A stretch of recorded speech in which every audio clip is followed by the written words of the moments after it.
A paz do Senhor Jesus Cristo.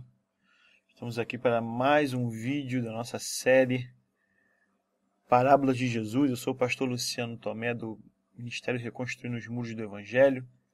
E hoje nós vamos falar sobre a parábola do administrador astuto. Essa palavra é uma palavra muito interessante. Essa parábola é uma parábola muito interessante e tem muita coisa a nos ensinar aqui nela. Rapidamente vou passar para o nosso texto aqui.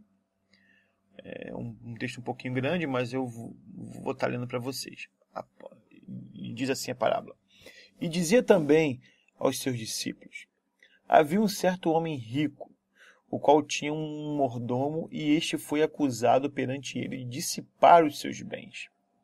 E ele, chamando-o, disse-lhe: que é isto que ouço de ti? Dá contas da tua mordomia, porque já não poderás ser mais meu mordomo. E o mordomo disse consigo: que farei, pois que o meu senhor me tira a mordomia? Cavar não posso, de mendigar tenho vergonha. Eu sei o que hei de fazer, para que quando for despossado da minha mordomia, me recebam em suas casas. E chamando a si, cada um dos devedores do seu senhor disse ao primeiro: quanto deves ao meu senhor? E ele respondeu: 100 medidas de azeite. E disse-lhe: toma a tua obrigação, e assentando-te já, escreve 50. Disse depois a outro: e tu, quanto deves? E ele respondeu: 100 alqueires de trigo. E disse-lhe: toma a tua obrigação, e escreve 80. E louvou aquele senhor, o injusto mordomo, por haver procedido prudentemente, porque os filhos deste mundo são mais prudentes que na sua geração do que os filhos da luz. E eu vos digo: granjeai amigos com as riquezas da injustiça, para que quando estas vos faltarem, vos recebam eles nos tabernáculos eternos. Quem é fiel no mínimo, também é fiel no muito. Quem é injusto no mínimo, também é injusto no muito. Pois se nas riquezas injustas não fostes fiéis, quem vos confiará as verdadeiras? E se no alheio não fostes fiéis, quem vos dará o que é vosso? Nenhum servo pode servir a dois senhores, porque ou há de odiar a um e amar o outro, ou se há de chegar a um e desprezar o outro. Não podeis servir a Deus e a Mamon. Que tem muita coisa para a gente aprender aqui hoje. Vou fazer uma análise rápida do texto, né? A parábola fala de um administrador geral, um superintendente, alguém que era o administrador, né? Que tomava conta dos bens do Senhor, que na parábola fala que era um homem rico e que estava ausente, ou seja, ele não estava com os olhos sobre a sua riqueza, por isso ele havia contratado um mordomo, um administrador, para cuidar dos bens dele. E aí, esse mordomo, esse administrador, ele abusa da posição que ele tinha e subtrai, né, os bens para benefício próprio. Ou seja, de alguma forma, como a parábola diz, ele estava dissipando o bem. Ou seja, ao invés dele estar multiplicando os bens, ele estava dissipando, ele estava fazendo com que os bens estavam sendo diminuídos para o seu benefício próprio. Ele estava roubando do senhor dele. E aí a parábola fala que, de alguma forma, essas atitudes dele chegaram aos ouvidos do homem rico, do Senhor, daquele que era o dono de tudo. E rapidamente, né, obviamente o Senhor fala: estou sabendo algumas coisas erradas de você, e você não vai ser meu mordomo mais. Presta conta do que você fez, que você não vai ser meu mordomo mais. O administrador, você vê que ele não pede desculpa, ele não tenta se desculpar, ele sabia que ele estava errado. E aí ele reflete sobre aquela situação toda e pensa e busca uma forma de viver comodamente, sem se cansar e sem se humilhar. Ele mesmo fala: cavar eu não sei, né? Eu trabalhar eu não sei, eu não tenho forças para isso. né? Eu não tenho disposição para trabalhar. E eu também não quero me humilhar com tipos de trabalho mais humildes, né? Vamos voltar lá no texto para a gente ver, ó, o que ele fala aqui. Ó, cavar não posso e de mendigar tenho vergonha. Ou seja, ele não queria nem trabalhar, nem fazer esforço, porque ele não devia de ter disposição, e não queria pedir, né? Mendigar porque não queria se humilhar. Ok? E aí a decisão que ele toma, na verdade, prejudica ainda mais os interesses. Porque ele chama os devedores do seu senhor e começa a negociar com eles para que eles pagassem as suas dívidas num valor menor, para que de alguma forma aquelas pessoas ficassem devendo favores a ele e ele pudesse cobrar esses favores depois que ele não fosse mais mordomo. Ali na parábola se cita 2 casos, mas certamente ele deve ter feito isso com muitos outros, né? Ele deve ter feito isso com muitos outros devedores do senhor dele. Então, além de dissipar, né, de não multiplicar, mas dissipar a riqueza do seu senhor, ele agora de novo estava tentando um outro artifício, de forma que ele estava roubando do senhor, ou seja, a parábola ela não fala, né? Fala que ele estava querendo se ajeitar com essas pessoas para depois pedir favores em troca, mas talvez o valor daquelas dívidas, né? Ó, você tem 100 medidas, bota 50, ele talvez estivesse quitando aquelas dívidas e ficando com o dinheiro, né? Também é uma opção, né? De qualquer forma, ele estava roubando direta ou indiretamente, seja ficando com o dinheiro das dívidas no valor menor, ou então, indiretamente, a troca de favores futuros quando ele precisasse. Então, o que a gente aprende, né? O que temos para aprender aqui nessa parábola? E que são as nossas conclusões aqui, né? Eu sigo sempre se você me acompanha nas parábolas, você sabe que eu sempre sigo essa estrutura, né? Eu dou o texto, faço análise, onde eu pontuo a situação, o que aconteceu ao longo da parábola, e a conclusão é os ensinamentos que eu tiro dela. O primeiro ensinamento é que todo cristão ele administra os bens do Senhor, os bens de Deus. De alguma forma, você recebe de Deus capacidade, você recebe talentos, você recebe dons de Deus. Mesmo que você não seja um cristão, você também, os talentos que você tem, mesmo você não confessando a fé cristã, os talentos que você tem vêm de Deus, porque tudo vem de Deus. Tudo que é bom vem de Deus, né? Então, esses talentos precisam ser administrados para o bem. Ou seja, que bem é esse? O reino de Deus, né? Tem que ser usados para multiplicar o reino de Deus, para estabelecer o reino de Deus. Se a gente, talvez o Senhor tenha te colocado numa posição de liderança, né? Seja de jovem, seja de um coral, seja do grupo de intercessão, seja do grupo de libertação. Talvez você seja um presbítero, um diácono, um pastor, que Deus tem te colocado numa posição de cuidar de pessoas. Tudo isso são os bens do Senhor, né? As pessoas, os crentes que estão dentro da igreja são propriedade de Deus, foram comprados pelo sangue de Jesus, são propriedades de Deus. E se eu sou um pastor, estou à frente ali, eu estou cuidando das pessoas, estou cuidando dos bens do Senhor.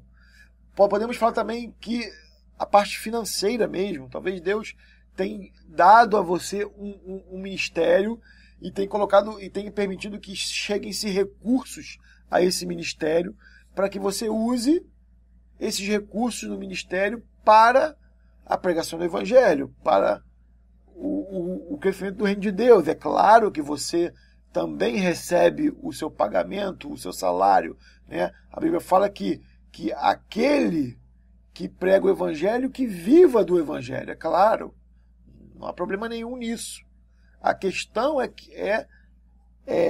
que o administrador infiel, astuto, ele estava se apropriando dos bens que não era dele. Ele estava tratando aquilo como se os bens fossem dele. Ele estava subtraindo, não estava multiplicando, né? Então, todo o cristão está, de alguma forma, nessa posição. Deus deu para você um chamado, um ministério, e você precisa administrar ele bem. Você precisa, como cristão, testemunhar da glória de Deus, testemunhar de Jesus, não só por palavras, mas pela sua vida, pelas atitudes. Tudo isso, de certa forma, é administrar os bens do Senhor. E quem está nessa posição, quem recebe os bens do Senhor para administrar, quando eu falo bens, volto a dizer, não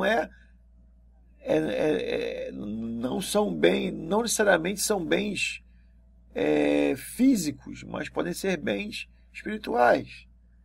E a nossa posição é zelar pelo reino de Deus. Tudo que eu fizer como cristão tem que ser para a glória de Deus, para exaltar o nome de Deus, para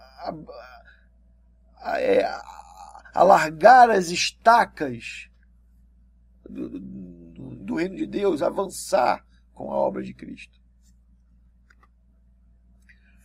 E se eu não estiver fazendo isso da forma correta, o diabo, ele acusa. Se o cristão não estiver fazendo isso da forma correta, o diabo acusa esse cristão diante de Deus. Foi a mesma coisa que aconteceu na parábola. O Senhor, o homem rico, ficou sabendo que aquele administrador não estava sendo fiel com ele. O diabo, ele é o nosso acusador.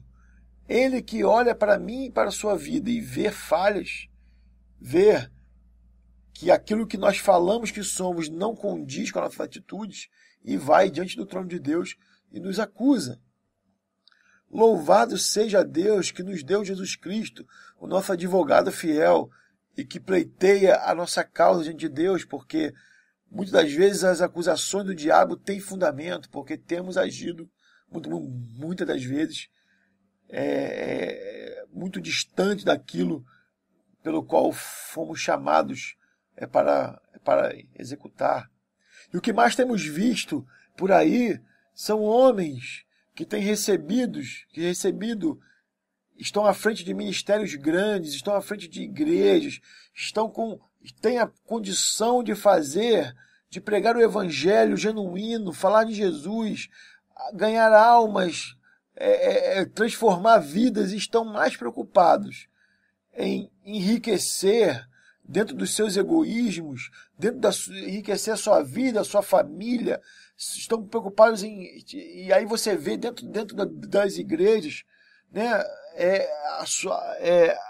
a sua família inteira pendurada, empregada, né, sugando de alguma forma recursos daquele ministério, sabe? Estou dizendo que se a pessoa estiver trabalhando, que ela não deva receber, claro, mas às vezes se inventam cargos e às vezes dão salários para aqueles cargos que não são condizentes com a função, são salários justamente para dar boa vida àquelas pessoas. Porque a preocupação não é com o reino de Deus, a preocupação é consigo próprio, enriquecer, não em elevar o nome de Deus, mas em elevar o seu próprio nome, sabe? E ficam construindo alianças, né, onde ele pode depois requisitar. Por isso que você vê hoje um monte de relacionamento próximo entre políticos e pastores, empresários e pastores, amizades próximas, conhecimento próximo, tudo isso como concessões, né? Eu hoje sou pastor, mas eu já fui membro normal. Eu já fui de igrejas aonde chegava a época de eleição, o pastor levava políticos e colocava sobre o altar. Aqui no Rio de Janeiro nós temos aí o ex-governador Sérgio Cabral, que está sendo investigado por roubos e mais roubos. E eu era de uma igreja onde o meu pastor levou esse cara e pediu voto para ele como governador, sabe? Da mesma forma com o garotinho, né, também foi lá, pediu. Tudo em troca de favores, de posição, porque não vamos nos enganar, queridos, né? Existem muitos pastores que são influentes sobre o seu povo, sobre aqueles que estão dentro das suas igrejas, e os políticos sabem disso. E os políticos usam, né, se aproximam desses líderes evangélicos, líderes católicos, líderes de todos os segmentos, para obter votos. Eles fazem isso com os políticos se aproximam da comunidade LGBT, se aproximam dos sindicatos de bancários, se aproxima dos sindicatos dos taxistas. Sempre há, claro que tudo dentro da sua esfera, né? Todo mundo levanta uma bandeira a proteger em troca de votos, e com o povo evangélico não é diferente. Ainda mais porque somos o povo evangélico, né? Que não necessariamente são cristãos, se assim eu posso dizer. Se você tiver escandalizado com essa minha fala, eu queria que você fosse lá numa outra série de vídeo do nosso canal, que se chama Saia da Religiosidade. Lá eu mostro a diferença entre o crente e o cristão, né? Que todo cristão é crente, mas nem todo crente é cristão. Então a gente tem muitos crentes hoje, muitos evangélicos, que não são cristãos. Estão dentro das igrejas como marionete, buscando a sua ascensão pessoal, os seus sonhos de casa, carros, dinheiro, bom emprego e tudo mais, mas não estão nem aí para o reino de Deus, para a causa de Cristo, para pregar o evangelho. Não estão nem aí para isso. Isso é uma realidade. E o diabo vê esses e os acusa diante de Deus. Esses que se dizem cristãos, administradores do reino, né, são aqueles que têm, como as Escrituras falam, que a nós foram dadas as palavras de Deus.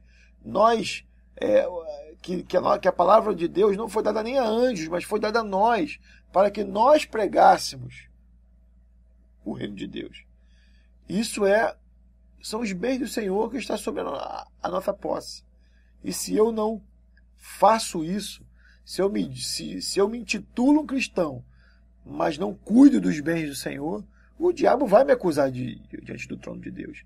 Isso é muito... Isso é claro como 1 mais 1 é 2. Né? E debaixo dessa legalidade que o cristão dá, ele acaba ficando suscetível ao agir do diabo na vida deles. E eles nem sabem disso. E aí é aquilo que eu estava falando, né? Quando o administrador viu que ele estava numa situação difícil, ele, ao invés de se desculpar, se consertar, de pedir perdão, de mudar a sua atitude, não. Ele planeja uma forma de continuar se dando bem, às custas dos bens do Senhor. Ou seja, para manter-se em conforto, ele vai negligenciar a pregação do Evangelho, concedendo benefícios em troca de lealdade. O que isso aqui é a nossa realidade como igreja? Isso é o que acontece com muitos líderes maldosos, canalhas, que estão à frente de igrejas. Eles, para manter as suas posições, os seus títulos de bispos, pastores e apóstolos, eles, muitas das vezes, negligenciam a pregação do Evangelho, eles mudam, ajeitam o Evangelho segundo o que as pessoas querem ouvir. Porque quando ele fala o que as pessoas querem ouvir, as pessoas o amam, né? As pessoas vão dar a ele tudo o que ele quer. E por isso que você vê aí nas igrejas as bênçãos de Deus, o próprio Jesus sendo vendido, literalmente. Se você ofertar aqui, se você pegar essa rosa, se você pegar esse travesseiro, se você pegar essa fronha, se você pegar essa vassoura, você comprar ela aqui e aí você vê absurdos enormes, né? O cara vendendo um tijolinho por R$100. O tijolinho que ele vai numa loja e compra por R$1,99, ele vende por R$100. É um dos maiores negócios, um dos negócios mais lucrativos que tem, são esses amuletos evangélicos, né? Que isso tem muito mais a ver com macumba evangélica do que outra coisa. E eles vendem essas coisas, se enriquecem, conseguem manter o seu conforto em troca de bênçãos. E aqueles que querem, que só foram ali para buscar aquelas bênçãos, eles compram, se mantêm fiéis, se mantêm leais a esses homens, porque e o diabo por trás disso tudo, né, vai dando coisas a um e a outro para que esses testemunhem e gere mais credibilidade ainda para que esses safados continuem fazendo as coisas que eles fazem. Então, esses administradores astutos, eles fazem isso, né? Eles estão modificando, ajeitando a palavra de Deus conforme os seus interesses para obter cada vez mais fiéis, dando os seus dízimos e as suas ofertas de forma que eles continuam mantendo suas vidas de conforto. Hoje, infelizmente, ser pastor não é mais um chamado. As pessoas não são pastores por um chamado. As pessoas são pastores, veem o cargo de pastor como uma carreira, né? Um monte de gente que não tem condição nenhuma, né? Antigamente, né?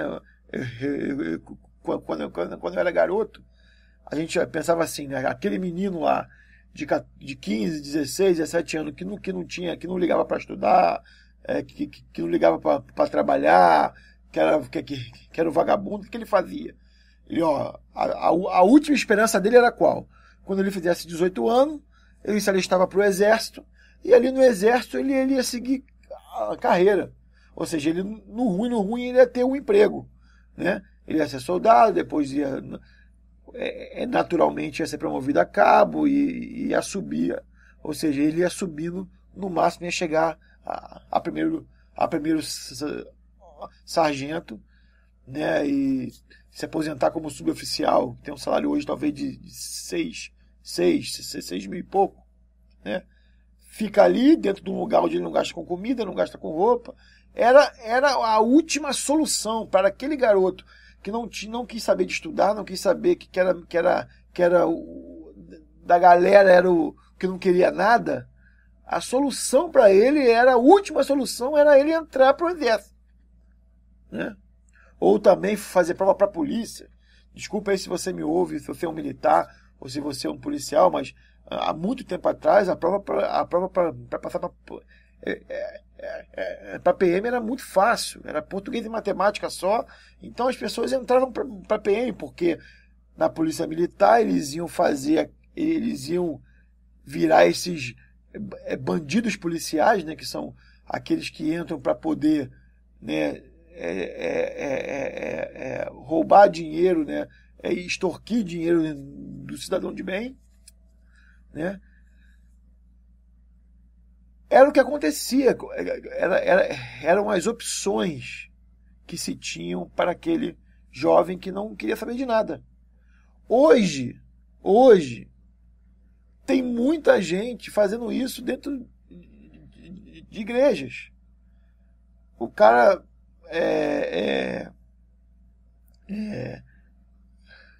talvez foi um viciado, talvez foi alguém do crime. Veja bem, eu não estou dizendo que Deus não ama esses e não converta esses. Mas a questão não são eles, a questão são aqueles que os instruem.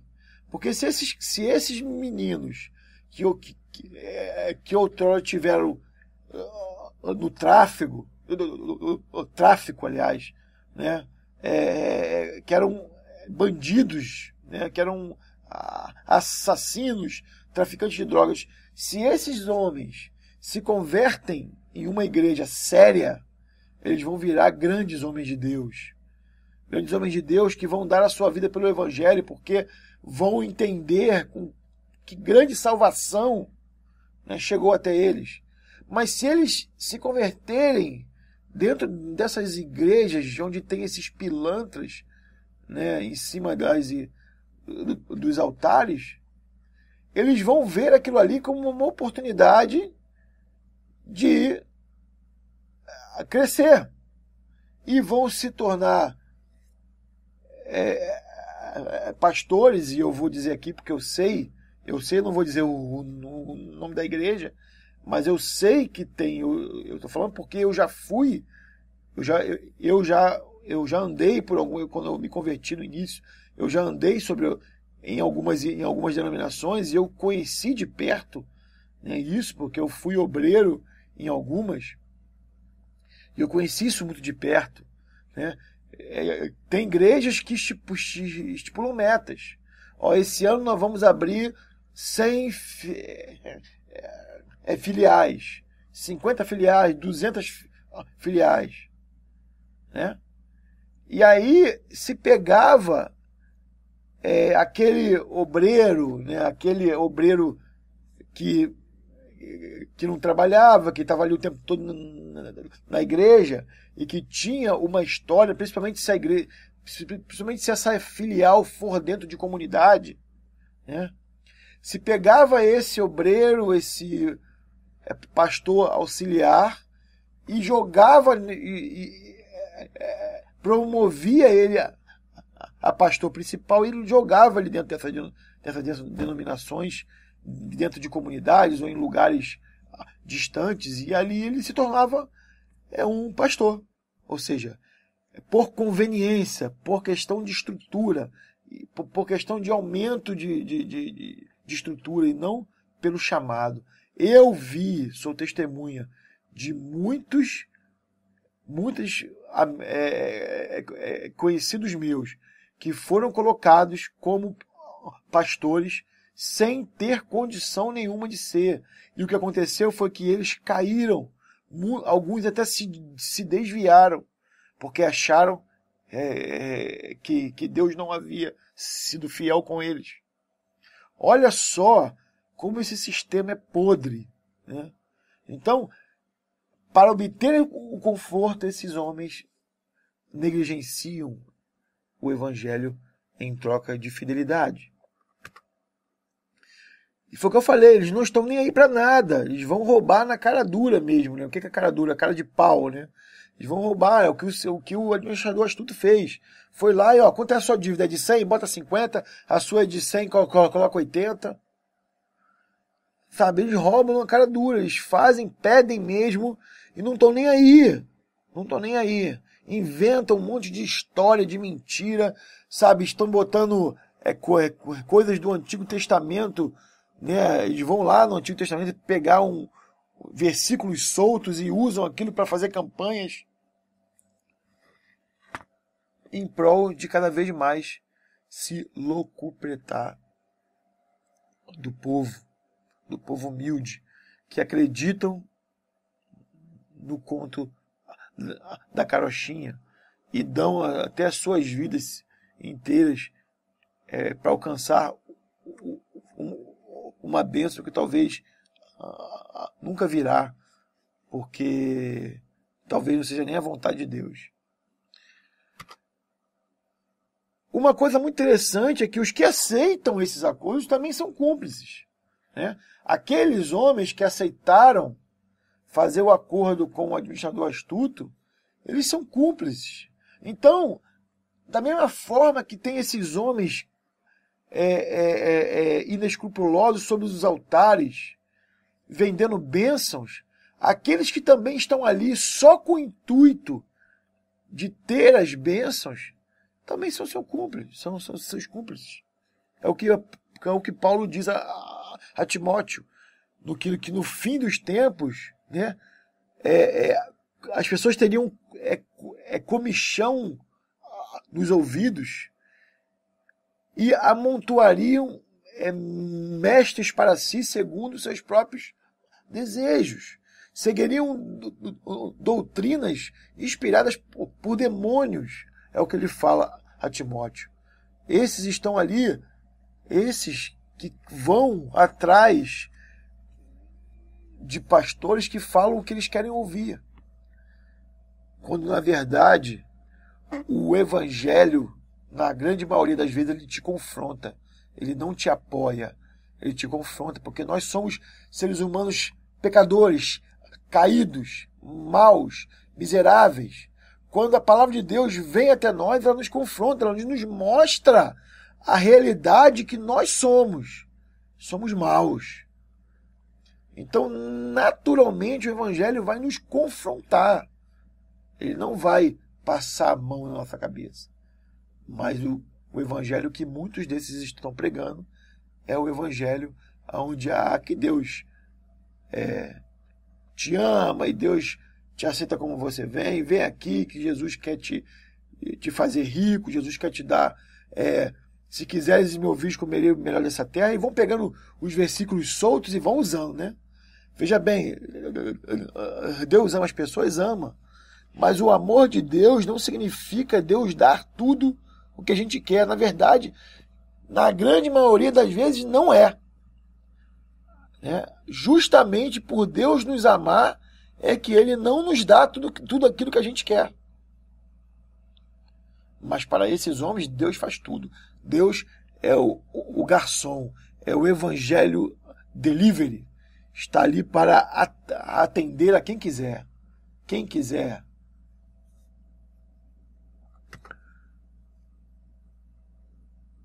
Só que tem uma coisa muito interessante na parábola. O Senhor, quando ficou sabendo dessa história, da esperteza que o administrador astuto fez, né, em renegociar as dívidas para poder ser aceito futuramente, ele olhou e falou assim, esse cara teve uma atitude louvável. Ele foi muito esperto, né? E aí Jesus conclui dizendo, né, que os filhos das trevas são mais prudentes que os filhos da luz, são mais inteligentes, são mais espertos, são mais fiéis.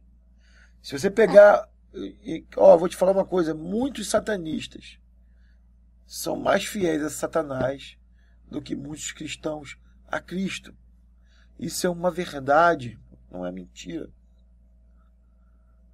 Sabe? Eles servem ao diabo, e o diabo, se não fizerem o que o diabo quer, o diabo os mata, os penaliza, maltrata eles, mas eles estão ali fidedignos. E nós que servimos a um Deus de amor, não conseguimos ser fiel a ele. É claro que o elogio não é pelo roubo, né? O homem rico não está louvando porque o homem astuto o estava roubando. Não é isso. O que ele fez foi errado. Ele estava admirado era com a habilidade e a destreza com que ele planejou e executou aquilo para que ele pudesse ter conforto. Então, é impressionante mesmo como esses homens que estão à frente de igrejas, dos ministérios aí grandiosos, é impressionante como eles são habilidosos, como eles sabem falar, como eles sabem envolver as pessoas em suas safadezas e mentiras e arrastam multidões atrás deles, né, fazendo tudo o que eles querem. Se manda comprar, se manda dar, se manda comprar o livro tal, eles vão lá e compram. Se diz que o cantor tal é bom, a pessoa vai lá e assiste. Se ele fala que o filme é bom, o outro vai lá e assiste. Tudo que eles falam, as pessoas seguem. Desculpa. Tudo que eles falam. Eles são habilidosos, eles são habilidosos nesse planejamento, eles conseguem, têm a artimanha, a sagacidade de envolver as pessoas. E o povo, que muitas das vezes não conhece nada de Bíblia, né? Não lê, não estuda a palavra, não aprende lendo as Escrituras, não ora para que o Espírito Santo revele e mostre aquilo que vem dele e o que não vem, são facilmente enganados, facilmente ludibriados. Para a gente finalizar, eu quero ressaltar 2 pontos no texto que Jesus fala depois que ele conta a parábola. Ele fala assim, granjeai amigos com as riquezas da injustiça, para que quando estas vos faltarem, vos recebam eles nos tabernáculos eternos. Jesus está falando isso aqui para os discípulos, para os cristãos, para mim e para você que está aí me ouvindo, se você é um cristão fiel a Deus. Jesus está falando assim, não há problema de você ter riquezas. Não há problema de você ter bens relativos a essa terra injusta. Porque quando ele fala riquezas da injustiça, são as riquezas do mundo, a prata, o ouro. Porque as riquezas da justiça são as riquezas eternas. É o reino de Deus, é a nossa herança, é a herança que receberemos quando formos para a eternidade. Lembra que Jesus fala assim, não ajuntem riquezas aqui na terra onde a traça come e elas enferrujam, e o ouro e o ouro enferruja, né? Enferruja, sei lá, não lembro agora, não lembro especificamente a passagem do texto, mas ajuntai tesouros no céu, aonde a traça não come e nem a ferrugem corrói. Então, ele está falando assim, as riquezas eternas, elas são justas, não há nada que as desfaça, não são perecíveis. Mas as riquezas terrenas, elas acabam, elas são passageiras, né? É o que Jesus fala com o homem rico. Você juntou, eu já falei dessa parábola aqui atrás, é só você pegar umas parábolas atrás que eu falei sobre a parábola do rico insensato, que fala lá que ele teve uma colheita muito grande, ele já tinha muitos bens, ele destrói o seu celeiro para construir celeiros maiores, para enchê-los ainda mais. E ele achando que aquilo ali era a salvação da vida dele, que ele poderia agora sentar, comer, beber e usufruir da vida, E aí Jesus fala, mas dessa noite pedirão a tua alma. O que você tem para apresentar? Ou seja, Jesus fala muito claro que as riquezas terrenas não compram a eternidade. Não é possível, não é com as riquezas deste mundo que você vai conseguir alcançar um lugar na eternidade. Não é. Então essas riquezas são as riquezas da injustiça, né?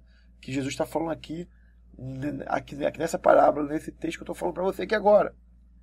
Mas Jesus fala, ó, não tem problemas em ter ouro e prata, mas façam amigos delas, para que quando elas vos faltarem, vos recebam eles nos tabernáculos eternos. Ou seja, para que esses amigos que você fez te recebam nos tabernáculos eternos. E a explicação para isso é o seguinte: é que a posse de bens, eu até escrevi para a gente ler, a posse de bens temporais, porque todos os bens desta terra são temporais, eles vão acabar, podem gerar grande miséria de morais e desgraça de muitos homens. Foi o que aconteceu com o administrador astuto.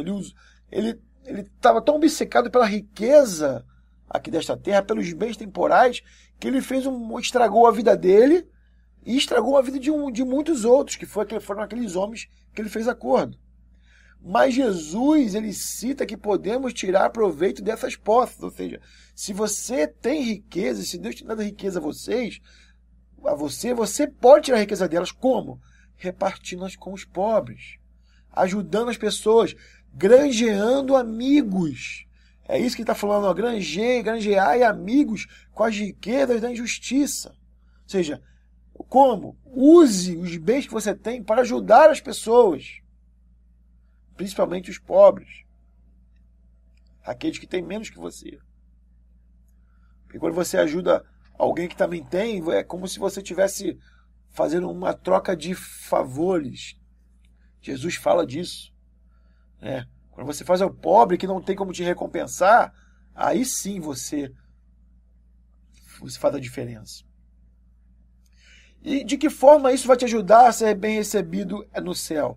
Porque esses pobres que você ajudou serão testemunhas diante de Deus a seu favor.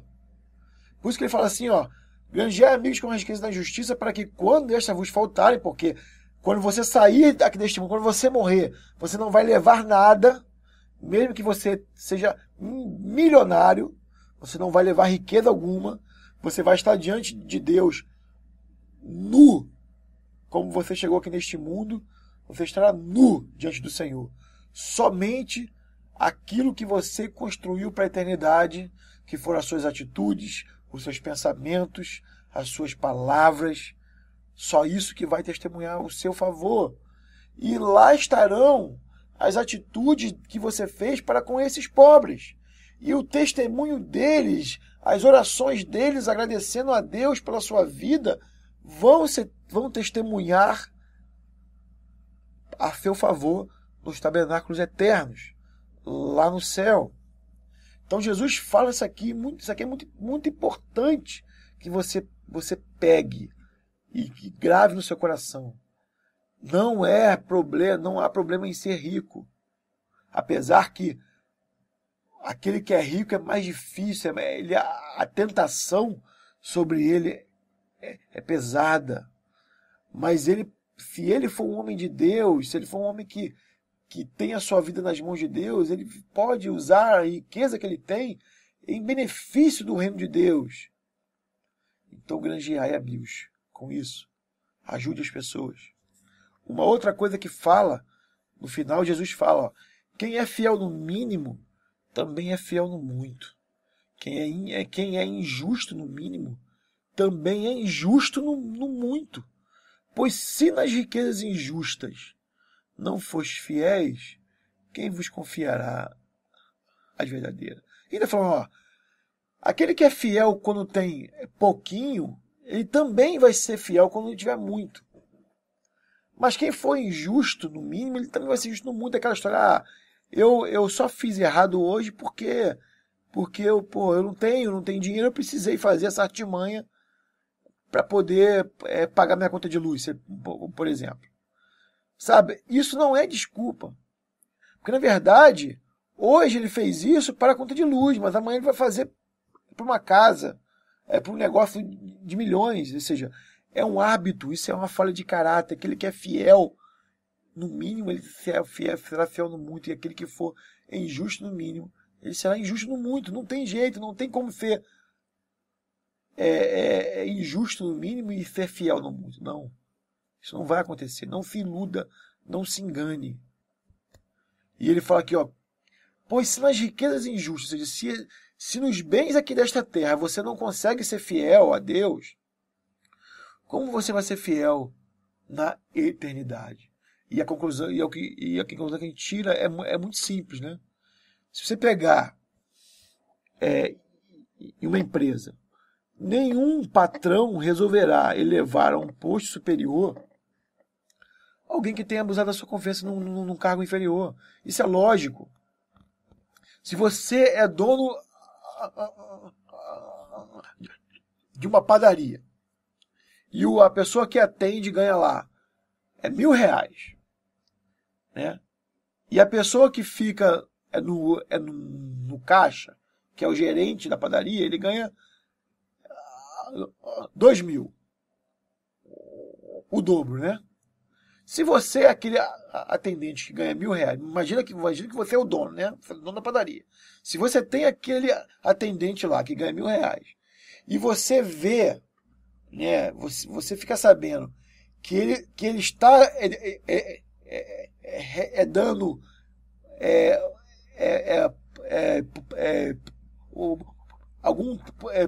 alguma coisa a mais, uma broa, um pão a mais para quem compra, né, em troca de um dinheirinho por debaixo dos panos, você vai confiar de botar esse cara como teu gerente, cuidando